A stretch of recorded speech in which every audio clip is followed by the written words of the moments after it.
Let me just give you one example of what I mean by building wealth through real estate. Some proof that this is actually really true. So I've got a client who bought a condo for $205,000 in May of 2019. 5 years later, June of 2024, my client sold that same condo for $350,000.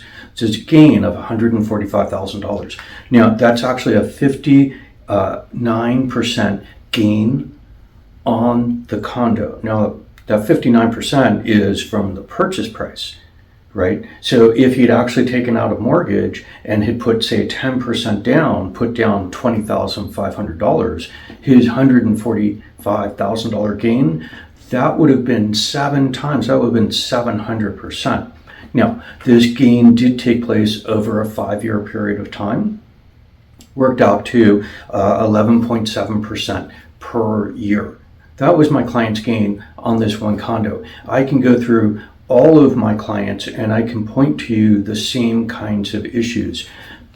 Real estate is not a path to get rich quick, but it is absolutely a path to gaining wealth over time. Whether you entered real estate as a buyer in 2019 or you have not yet entered real estate and you're thinking about it, whether you've sold a property for a loss in the past somehow or you're thinking about selling a property now and taking some profits and maybe even rolling over some of those proceeds into something else.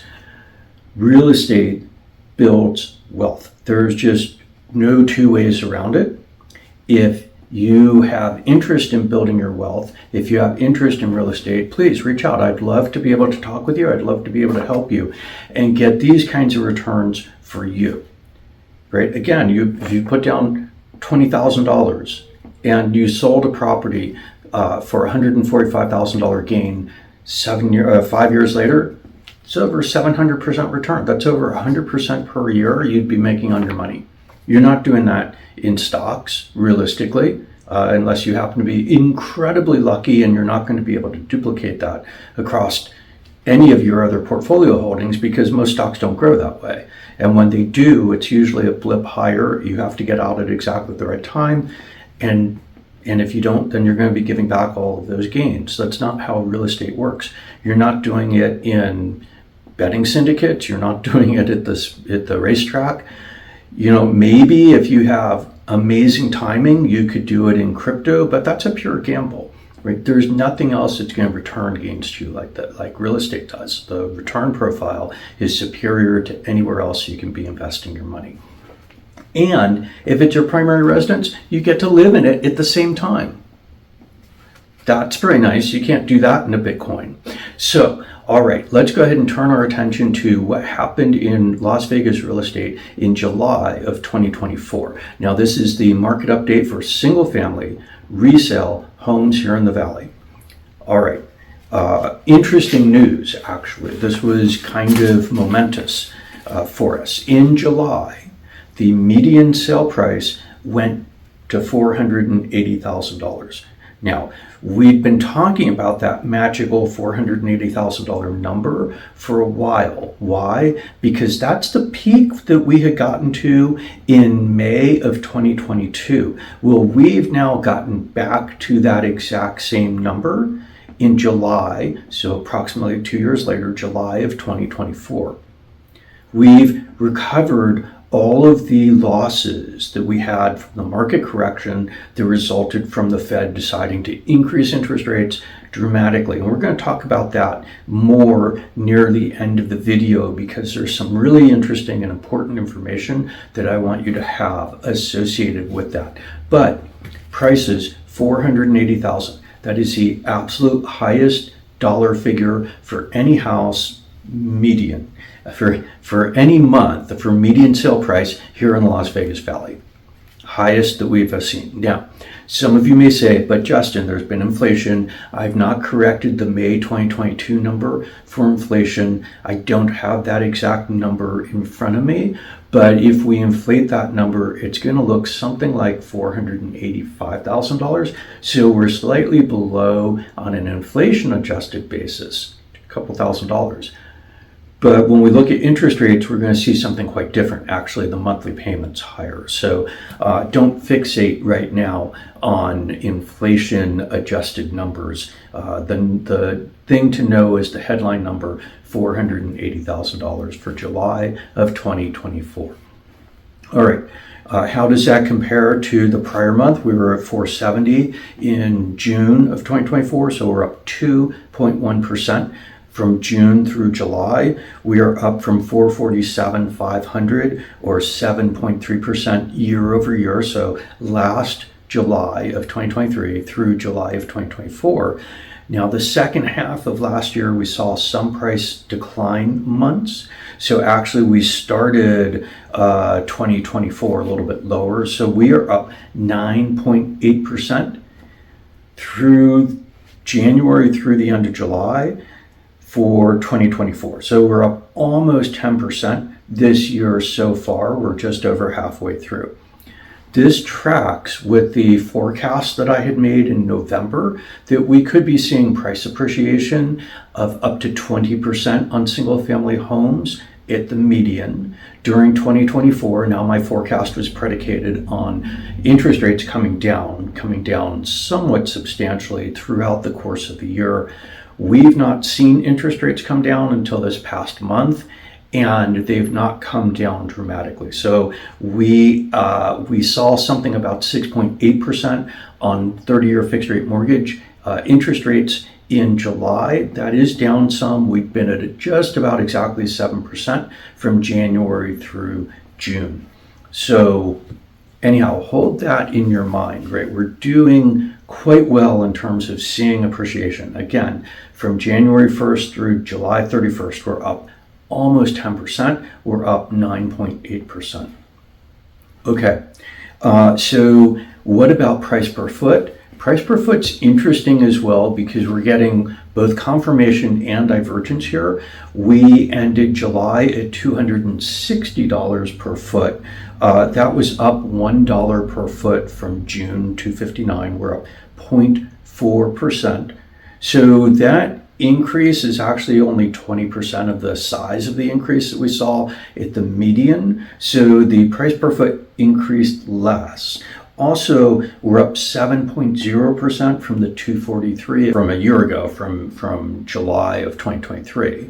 So that year to date number up 7.0%. We're year to date on single family median sold price. We're up 7.3%. Now, that's interesting because what that means is now both month over month and year over year, our price per foot is going up more slowly than our median price. This is consequential. In fact, we've got an additional confirmation of this.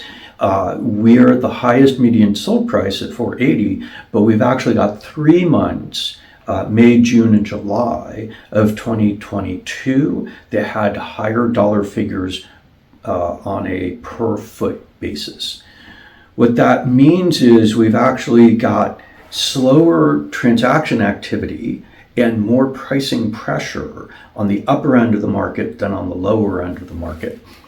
And so we've been seeing this all year. It looked like for about 2 months in May and June that pricing pressure was alleviating at the top end of the market and things might be picking up, but we're not seeing confirmation of that in July. We actually saw a slowdown at the upper end of the market, and that's causing price per foot numbers to come down.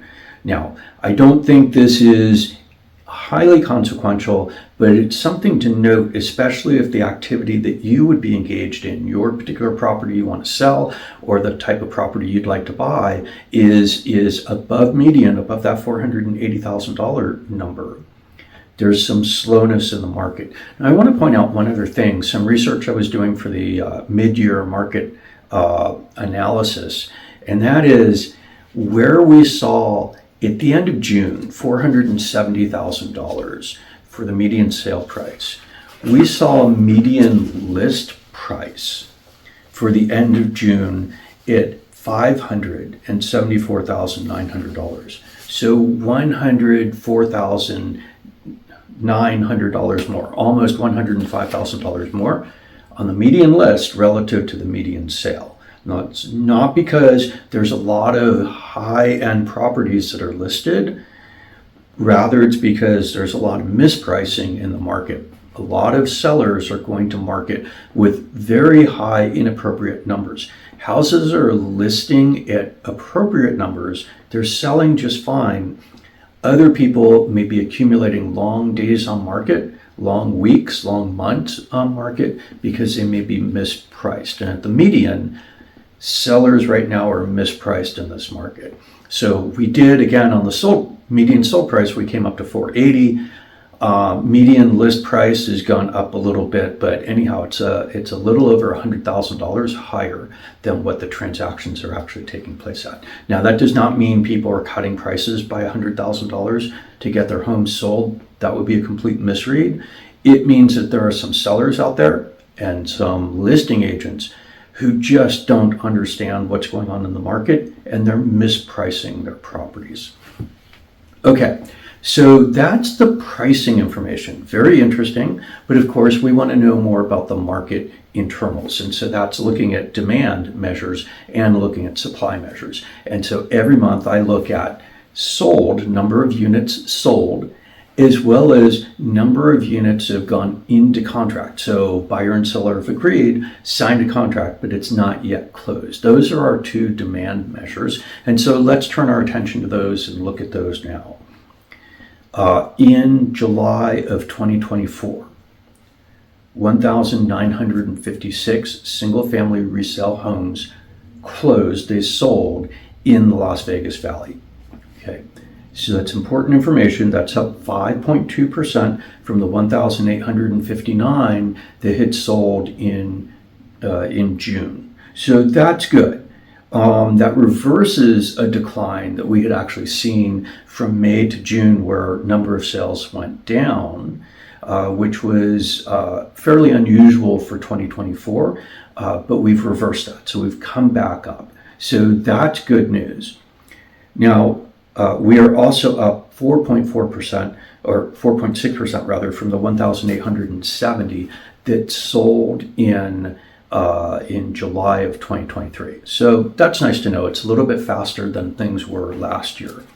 Now, again, for the mid-year information, through June, the number of total sales that had taken place in the first half of 2023, which was a very slow year in terms of total number of transactions, that number was 12,142. Through June of 2024, that number is 12,382. We are up 2.0% over this past 12 months relative, actually over the first 6 months of 2024 relative to the first 6 months of 2023. Why is that important? 2023 was like the slowest year for total transactions in a generation. Incredibly slow, low level of activity last year. Well, we're 2.0% higher than that this year in the first half of 2024 relative to the first half of 2023. So it's still very, very slow out there. In fact, if we think about this in terms of number of real estate agents, there's about 20,000 LVR members, realtors in the Las Vegas Valley. And so we've had 12,000 transactions through the first 6 months. Most real estate agents are not eating if all they're making their money from is real estate. So interesting to note, most real estate agents are not making anything in their real estate practice. They're losing money. And so a lot of real estate agents do this part-time. When you're thinking about hiring a real estate agent, I'll give you the advice. Use somebody who does this day in and day out, who actually knows what they're doing and is successful at it, at least to the extent that they're able to make a living at it, because you want them to be successful for you, whether you're buying or selling. It's actually really important. And we'll talk very briefly a little bit later about it's become more important this year and will continue to be going forward. All right, so that's one demand measure. 1,956 sold homes.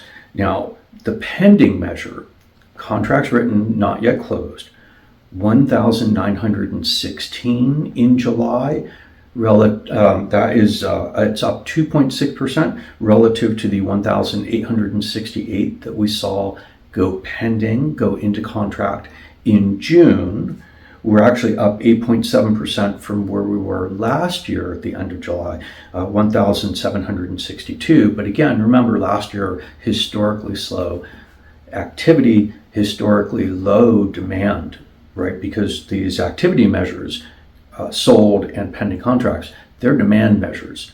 And so that meant last year was quite low on demand. Now I want to point something out to you.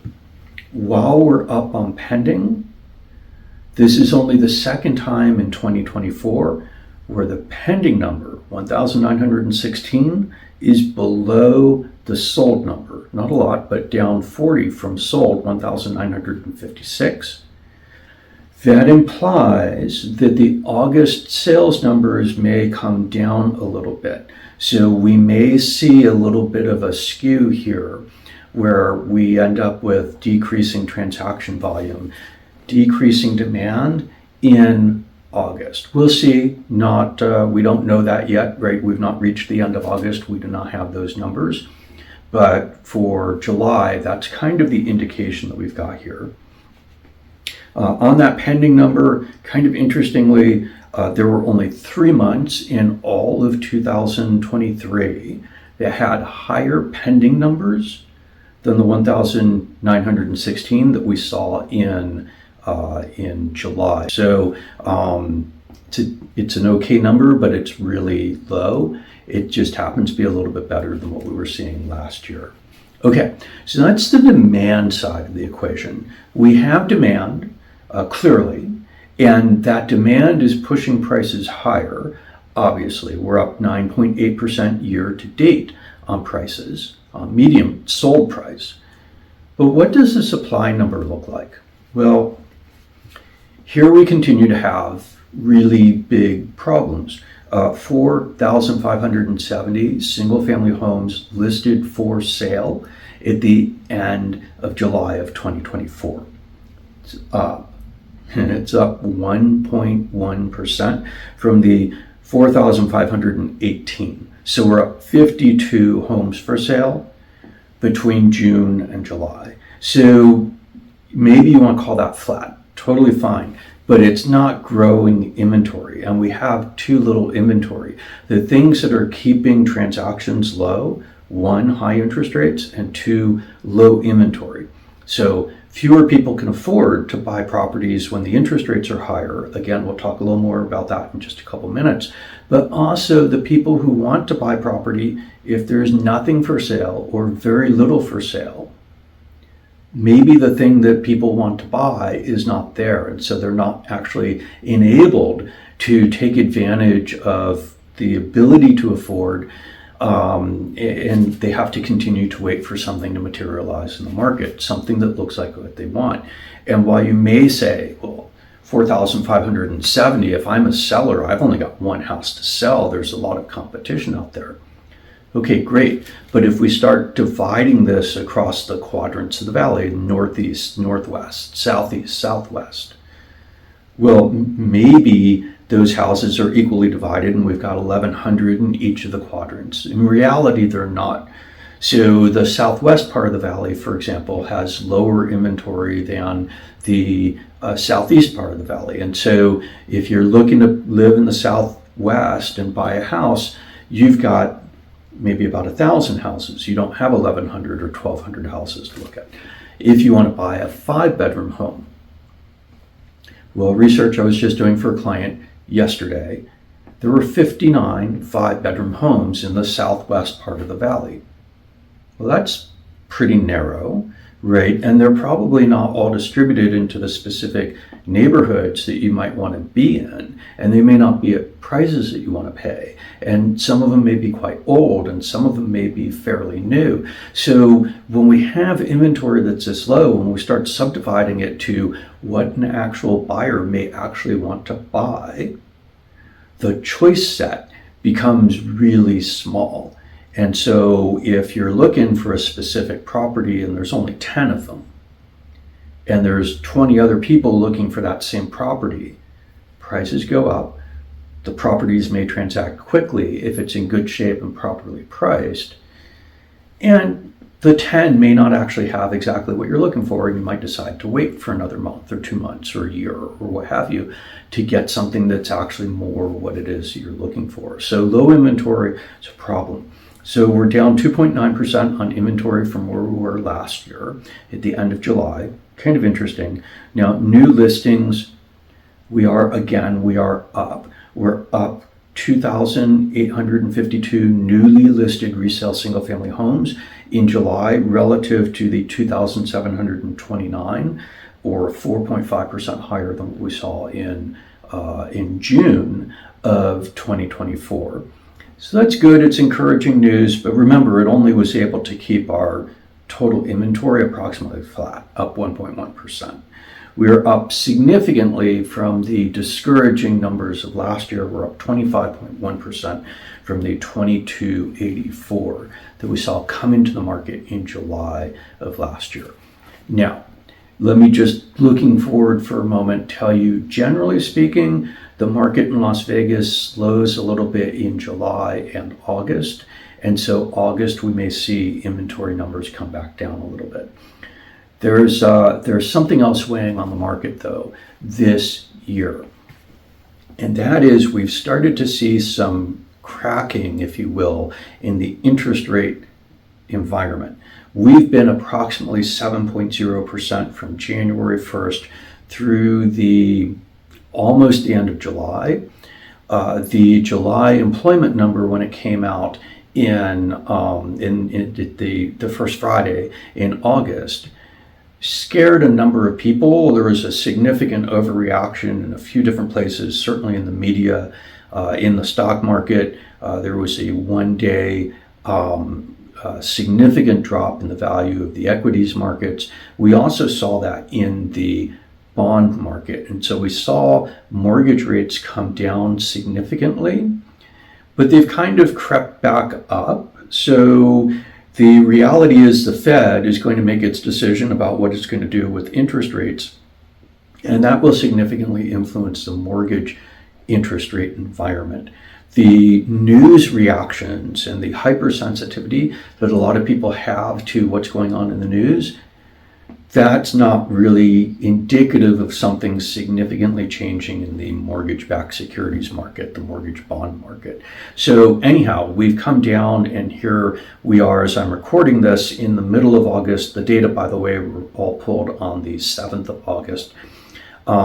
Mortgage rates have come down to about 6.87% at the average across the entire country for 30-year fixed-rate mortgages. So we've come down something close to 15 basis points. That's nice, a little lowering in the interest rate environment. When interest rates come down enough, that should spur more entrants into the market, both buyers and sellers, which should allow for more inventory and more transaction volume. That happens to be taking place now in August, which is interesting. So that's good. It may create some stability under the market in August, where we otherwise would be seeing a little bit of a slowdown, both in newly listed, for sale, and also foreclosed transactions. Remember, in July, we did actually see pending transactions come down to below the July closed level. So there's some contestation taking place in the market right now. And it'll be interesting to see how this plays out. The Fed is likely, not guaranteed, but likely to lower the federal funds rate in September 18th. If they do that, we could again see some support under the market, which increases the transaction volume. Of course, there's other things going on in the overall general environment as well, which is we're certainly walking into a contentious election season, and uncertainty unnerves people and businesses in the large investments that they may make. And so the uncertainty may slow the market some through the remainder of this year. It's not going to prevent transactions, but it may slow the number of transactions. So just be aware of that. One other point, every month I talk about failed contracts. Those are contracts that had existed and came back into the market. The failed contract number, 749 for July. That is 27.7% of the single family home contracts that had been written collapsed. And the seller put their property back into the market. Remember, the back on market number is elevated. It's basically 3 times where it should be. So very elevated, has been for 4 years now. But as well, that back on market number is literally understating the problem, because if a seller decides not to put their property back on the market, it doesn't count as a back on market, right? So it's just a failed contract. There is no way to look for those specific numbers. So I use the easier to acquire back on market number that, by the way, basically no one else is looking at. So this is vastly more information and directionally correct information, including in the amplitude of it, relative to what you're going to get from anyone else. Okay, 2 more things. Real quickly, foreclosure sales. How is the market doing in regard to foreclosures? Well, I guess it depends on your perspective. It's doing horribly badly if you think you're going to buy a property through foreclosure. There were 2 foreclosure sales that took place in July of 2024 in the Las Vegas Valley for single family resale homes. 2. That's it. And that's down, by the way. It's down 50%. It's down from 3 that took place in June. So I'm probably going to stop talking about the foreclosures. The only reason I mention it is because there's so much garbage news out there talking about the foreclosure environment and how everything's collapsing and people are going to get amazing foreclosure deals. It's just BS. It's not real, right? If you're looking for a high-rise condo in Miami, okay, maybe. I don't know that market, so that may all be BS as well. But it's not happening here in Las Vegas. You're not going to get a foreclosure home. And you're not going to get a great deal on a foreclosure home. It's just simply pie in the sky stupidity. Okay. But there is one other thing I want to talk about. And that goes back to this interest rate environment and the impact on pricing. So we know the median sold price in July was $480,000, which is the highest we've ever had. Right, but maybe for a couple $1,000s for inflation adjustment from May of 2022, right? Hold that aside. The highest nominal number we've ever had here in the Las Vegas Valley for median sale price for single family homes. But of course, most people do not buy their homes for cash. And again, this is irrespective of what some people like to spout off in the news about, oh, cash buyers are taking over. They're all coming from some strange place with lots of money in their pocket and it's crowding everyone else out. Again, total BS. So it's not the reality. The reality is that always there are cash buyers in the market and most buyers do not buy with cash. So you're looking at sort of 25% plus or minus a few percent of people are cash buyers. They could be a retiree who's just sold a big property and they're buying a little property for all cash. They could be someone coming from out of state. They could be an investor, whatever. There's always about a quarter of the market are cash buyers. But that means about 75% of the market take out mortgages on expensive homes, on inexpensive homes, on condos, on townhomes, on whatever. About 3/4 of the market use mortgages. Okay, so that means the mortgage interest rate is really significant. And again, from January through the middle of July, we've been basically at 7.0% on the mortgage interest rate for 30-year fixed rate loans. Okay, so how much money do you need to put down to get a conventional loan? Well, conventionally, 20%. So that would mean you're taking out an 80% loan to value mortgage. 80% is borrowed, 20% is cash into the transaction, the down payment. Actually, though, it's become incredibly common for people to do 10% down payments, so 90% loan to value. You can do, even on a conventional loan, 5% down. Now, you're going to, depending on your bank, if you drop below 20% or you drop below 10%, depends on your bank, you're going to have to be buying private mortgage insurance. So there's a clearing market for that. And that adds a couple $100 a month to your monthly payment because you put in a smaller down payment. Sometimes that can make a huge amount of sense and can actually be a lot less expensive than you may think it is. So it makes sense to talk to your agent and your lender about this so you can understand what PMI is, what the cost is, and what paying it or avoiding it means for the transaction you can engage in. But anyhow, I digress. Most people use a mortgage, and most people, it's become common, use a 90% loan to value mortgage. So they're putting down 10%. So on that median sale price home, $480,000, they're putting in $48,000, right? And so they're borrowing $432,000 at the average interest rate, or whatever interest rate they're able to get from their particular bank. Two things influence the size of the mortgage payment, the monthly payment you're going to make. One is the amount you borrow. The more you borrow, the more you're going to pay every month to repay that loan. The other is the interest rate. The higher the interest rate, the more you're going to have to pay in interest expense every month on that loan. So as interest rates come down on a fixed value purchase, you'll pay less. So if you could get a $480,000 house today at 6.86%, that payment is X. And if you could get that same loan at 5%, when interest rates come down, that's great. That payment will be less.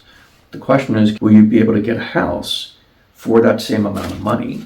But we saw prices in May of 2022 equal to $2,391 per month to carry on a 90% mortgage. That was because interest rates were 5.33%. So let's take that second half of July number, interest rate number, and the end of July median sale price number.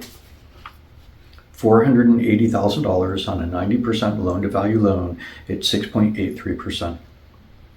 That's $3,139 per month.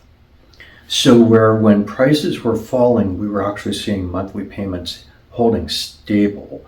We were seeing buyers still willing to buy, had to borrow less, had to pay less on property so they could keep their mortgages from going higher.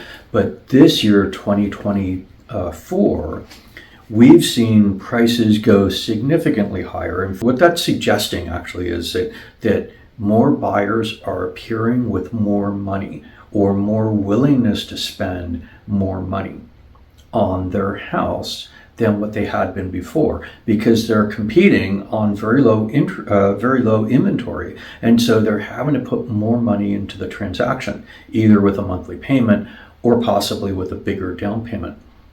But what that means is, what the insight is, prices have been going up, including on a carry basis, and therefore we can presume as interest rates come down, people will be paying more for properties. Property prices will appreciate, and they'll appreciate at a faster pace than what we're going to see with declining interest rates, such that monthly payments actually continue to go up.